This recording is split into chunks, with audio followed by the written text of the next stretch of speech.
사도신경으로 신앙 고백 드림으로 사순절 19번째 날 새벽 예배 하나님 앞에 드리시겠습니다. 나는 전능하신 아버지 하나님 천지의 창조주를 믿습니다. 나는 그의 유일하신 아들 우리 주 예수 그리스도를 믿습니다. 그는 성령으로 잉태되어 동정녀 마리아에게서 나시고 본디오 빌라도에게 고난을 받아 십자가에 못 박혀 죽으시고 장사된 지 사흘 만에 죽은 자 가운데서 다시 살아나셨으며 하늘에 오르시어 전능하신 아버지 하나님 우편에 앉아 계시다가 거기로부터 살아있는 자와 죽은 자를 심판하러 오십니다. 나는 성령을 믿으며 거룩한 공교회와 성도의 교제와 죄를 용서받는 것과 몸의 부활과 영생을 믿습니다. 아멘. 찬송가 370장 찬송 드리겠습니다. 주 안에 있는 나에게 단 권심이 있으랴 십자가 밑에 나가 내 짐을 풀었네. 주님을 찬송하면서 할렐루야 할렐루야 내 앞길 멀고 험해도 나 주님만 따라가리. 그 두려움이 변하여 내 기도 되었고 전날의 한숨 변하여 내 노래 되었네. 주님을 찬송하면서 할렐루야 할렐루야 내 앞길 멀고 험해도 나 주님만 따라가리. 내 주는 자비하셔서 늘 함께 계시고 내 공핍함을 아시고 늘 채워주시네. 주님을 찬송하면서 할렐루야 할렐루야 내 앞길 멀고 험해도 나 주님만 따라가리. 내 주와 맺은 언약은 영불변하시니 그 나라 가기까지는 늘 보호하시네.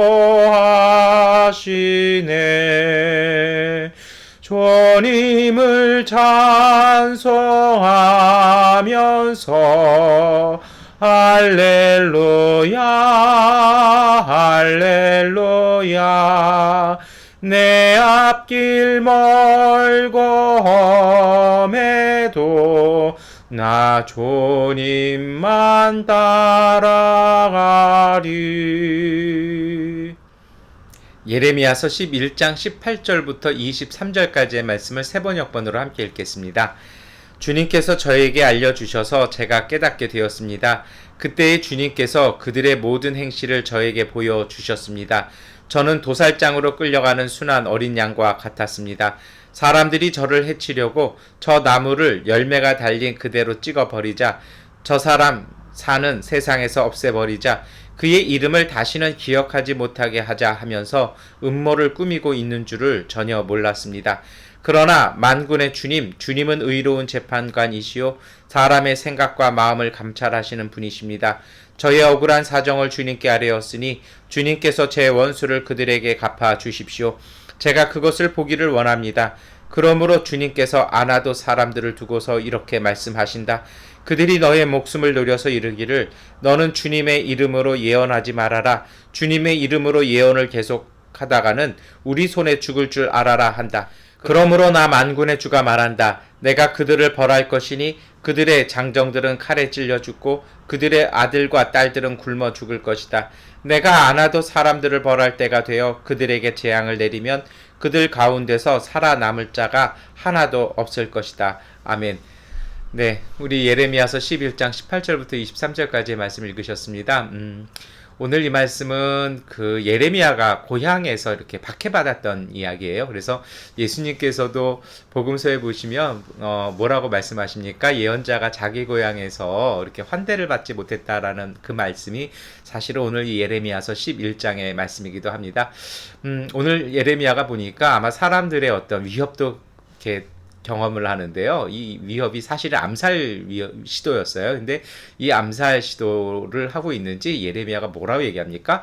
정말 꿈에도 생각 못했다고 얘기를 해요. 왜 그러냐면요. 그 암살을 시도했던 사람들이 누구냐면 아나돗, 다시 말해서 자기 고향 사람이었습니다. 예레미야가 아나돗 사람들이었거든요. 그러니까 자기 고향 사람들이 사실 그 친척들입니다. 그것도 이 아나돗에 사는 사람들은 대부분이 이제 제사장의 후손들이에요.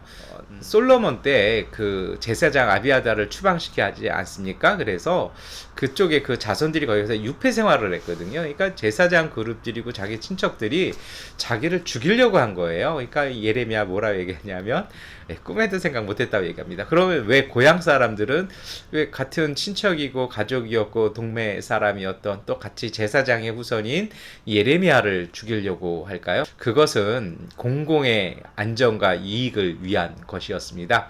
왜냐하면 예레미야가 자꾸 이제 유다 왕실이 싫어하는 예언만 하기 시작해요. 민족적 감정을 자꾸 긁는 이야기만 하고 바벨론에 우리가 이렇게 지는 것은 하나님의 심판이니까 우리가 항복하고서 회개하는 삶을 살자. 막 자꾸 이런 예언을 하고 자꾸 왕실이 듣기 싫은 이야기만 하고 예루살렘 성전에서 듣기 싫은 이야기 하니까 안 그래도 귀양 와서 사는데 자꾸 이러다가 우리 동네 전체가 어떻게 되겠다 싶어가지고요. 동네 사람들이 공공의 이익을 위해서 이 예루살렘의 그 눈치를 보는 아나돗 자기 고향 사람들로 하여금 예레미야를 죽이려는 그 암살 시도가 있었습니다. 이 예레미야가요 이걸 몰랐던 거예요. 그런데 오늘 뭐라고 얘기합니까? 18절에 보니까 주님께서 알려주셔서 알게 되었다라는 것입니다.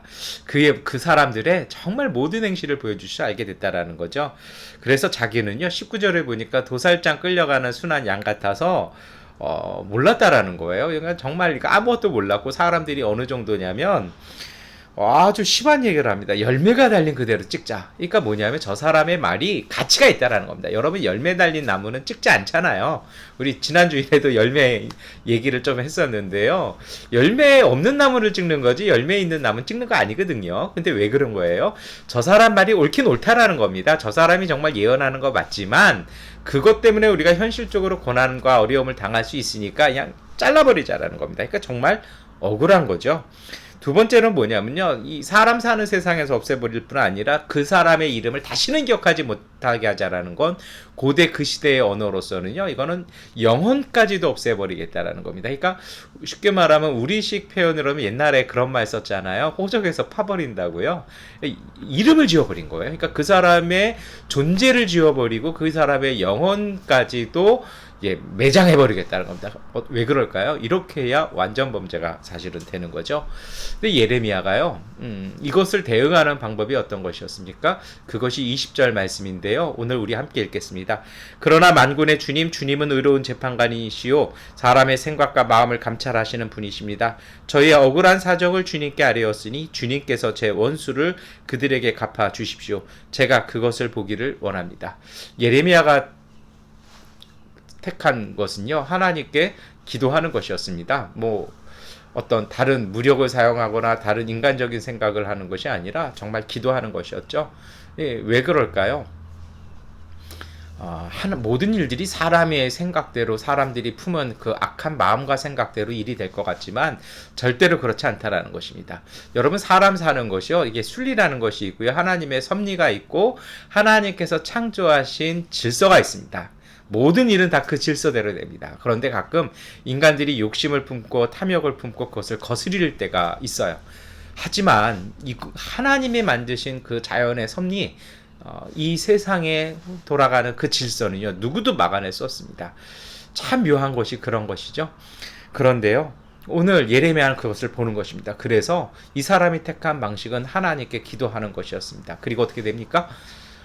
이어서 하나님께서 예레미야에게서 응답하시죠. 그리고 아나돗 사람들에게 심판하실 것을 말씀하시고 역사에 이 말씀은 그대로 이루어집니다. 여러분 오늘요 오늘 우리가 사는 세상이 많이 불안합니다. 한국이든 미얀마든 오늘이 불안하고 내일이 잘 안 보여요. 한국에 계신 분들도 우리 삶은 여기 양곤에 있는데 잠깐 한국에 코로나 때문에 오도 가도 못 하시고 우리 양곤에 계신 분들도 어제도 밤에 시끄러웠습니다. 좀 많이 시끄러운 건 아니었는데요. 이렇게 자꾸 무섭게 만드는 거죠. 이게 불안하게 하고 뭐 이러는데요. 여러분 이런 상황 속에서 오늘 우리가 어떻게 될까요? 사실 이런 일이 생길지 우리는 전혀 생각도 못했잖아요. 2월 1일 날부터 이렇게 해서 될지는 아무도 생각 못했잖아요. 안 그래도 코로나 때문에도 어려운데 이런 일까지 하고 나면 저는 사실 정말 더 걱정되고 기도하게 되는 건 이 일이 수습된 다음에 이미 확산되어 있을 코로나를 어떻게 막아내야 될지가 제 기도 제목이기도 합니다. 그런데요 우리가 어떻게 해야 될까요? 저는 오늘 이 예레미야서 11장의 말씀이 오늘 우리에게 주시는 하나님의 말씀이라고 생각을 합니다. 우리도 예레미야처럼 해야 될 것 같습니다. 하나님께서는요 하나님의 사람들에게 먼저 깨닫게 하십니다. 아무리 음모가 있고 아무리 모의가 있어도요 주님이 주시는 음성에 귀 기울이시는 분들에게는요 하나님께서 깨닫게 하십니다. 그 깨달음이 모든 상황을 판단하게 하고 모든 상황들을 꿰뚫어 보게 하실 것입니다. 그러므로요 그 상황에서 다시 우리가 좌지우지하는 것이 아니라 다시 서야 될 것이 있습니다. 그것이 바로 기도의 자리죠. 근데 뭐 우리가 매번 뭐 기도합시다. 제가 자꾸 골방에 들어가십시오라는 말씀을 자주 말씀을 드립니다만 오늘 이 말씀에는 새로운 자세가 있는 것이죠. 그것이 바로 예레미야의 기도의 정신이었습니다. 왜 하나님께서 예레미야에게 이런 것들을 깨닫게 하시고 예레미야의 기도를 들어주실까요? 그 예레미야의 기도의 영성의 자세가 20절 말씀인데요.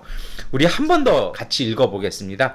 그러나 만군의 주님은 의로운 재판관이시오 사람의 생각과 마음을 감찰하시는 분이십니다. 저의 억울한 사정을 주님께 아뢰었으니 주님께서 제 원수를 그들에게 갚아주십시오. 제가 그것을 보기를 원합니다. 예레미야가 아주 당당하게 얘기하잖아요. 하나님께서 이 원수를 갚아달라고 얘기하잖아요. 그렇게 당당한 근거가 무엇일까요? 그것은 바로 앞에 상반절에 있는 말씀이죠. 마음에 감찰하시는 분, 사람의 생각을 감찰하시는 하나님께서 우리 안의 생각과 우리의 마음을 보시고 우리의 영혼을 보시고 그대로 판결해 주신다라는 것입니다. 아무리 사람이 악한 모의를 하고 아무리 함정을 파고 아무리 어려운 상황이지만 정말 마음속에 하나님의 마음과 맑고 하나님을 의지하는 바른 신앙의 자세와 그리고 맑은 마음을 가진 사람들에게는 하나님의 은총과 하나님의 보호하심이 함께 하셔서 지켜주시고 보호해 주시고 심지어 신원하여 주시고 보복해 주신다라는 것입니다. 여러분 제가 미얀마 15년 살면서 깨닫게 된 것 중에 하나가 있습니다. 그것이 뭐냐면요. 두려운 현실 속에서요. 두려움이 주도권을 쥐잖아요. 우리가 두려움에 굴복하고 나면 그건 진짜 현실이 됩니다. 그러나 우리가 그 마음의 두려움과 불안함에 마음을 빼앗기지 않으면 그것은 어디까지나 허상입니다. 자꾸 많은 분들이 확인되지 않은 뉴스를 물론 염려하고 걱정하는 마음에 알리는 건 좋습니다. 그 소식 들으시는 것도 저는 들어야 된다고 생각합니다. 그러나 거기에 마음을 빼앗기지 마시고요. 우리 속에 우리 마음 가운데 하나님이 주신 맑은 마음과 밝은 생각들을 끊임없이 유지하십시오. 주님의 희망과 주님의 생명을 품으십시오. 하나님이 주신 기쁨을 품으십시오. 그것으로 악을 이기시기를 축원합니다. 우리가 그 마음을 품고 우리가 그러한 삶으로 살아갈 때요. 하나님께서 그 맑은 마음과 그 밝은 마음을 통해서 주님의 뜻을 깨닫게 하십니다. 여러분, 우리가 텔레비전이나 뭐 라디오나 뭐 여러 뭐 인터넷 하실 때 신호에 막 잡음이 껴 있다고 생각해 보세요. 그럼 분명하게 못 듣잖아요. 중요한 얘기인데 그걸 못 듣잖아요. 그런데 그것을 듣는 그 기계 자체가, 하드 자체가 깨끗해서 잡음 없이 들으면 분명하게 듣지 않습니까? 그래서 오늘 우리가요, 하나님께서 끊임없이 우리로 하여금 깨달음을 주시고 우리에게 지혜를 주시고 어떻게든지 우리가 승리할 수 있는 생명의 길들을 우리에게 끊임없이 보여주시고 인도하십니다. 중요한 것은 우리의 마음이 깨끗하고 밝아서, 우리의 영혼이 밝아서 그것을 잘 들어야 합니다. 여러분, 두렵게 하고 불안한 것은요, 나중에라도 할 수 있습니다. 그거는요, 지금 할 거 아닙니다. 정말 불안한 이 세상, 이 상황 속에서는 우리가 우리의 마음을요, 더 강하고 더 바르고 더 깨끗하고 분명하고 맑은 것들로 마음을, 생각들을 영혼 가운데 채워야 할 것입니다. 상황을 마음에 넣지 마세요. 상황은 밖에 있는 것입니다. 상황은 밖에 있지만 우리 마음속에 하나님이 주신 강함과 맑음과 기쁨과 평화를, 그리고 지혜를 담아서 그 하나님 주신 은총들이 우리의 상황들을 다스리고 그 사이에 나 있는 하나님의 생명의 길을 보게 해서 걸어감을 통해서 이 상황 속에서 하나님의 온전한 은혜와 희망과 기쁨들을 우리 이웃들에게 나누어주고 위로해 줄 수 있는 믿음의 사람들, 믿음의 가정들 되시기를 축원합니다. 여러분, 세상을 향한 채널은 이제 끄시고 하나님이 주시는 마음과 기쁨과 생각들로 마음 기쁘게 담으시기를 축원합니다.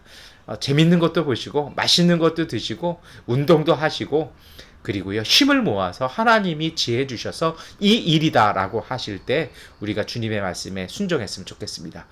우리의 일들은 하나님께서 책임을 지십니다. 하나님 앞에 순종하는 사람들, 그리고 순명하는 사람들 앞에, 그리고 하나님께서 우리를 불러주셨을 때 주님, 저는 모든 준비가 되어 있고 저에게는 하나님의 은혜와 예수 그리스도의 복음으로 말미암아 자격이 있습니다라고 당당히 나서는 믿음의 가정들을 통해서 하나님께서 이 땅 위에 생명과 위로와 평화 전해주시기를 축원합니다. 기도하겠습니다.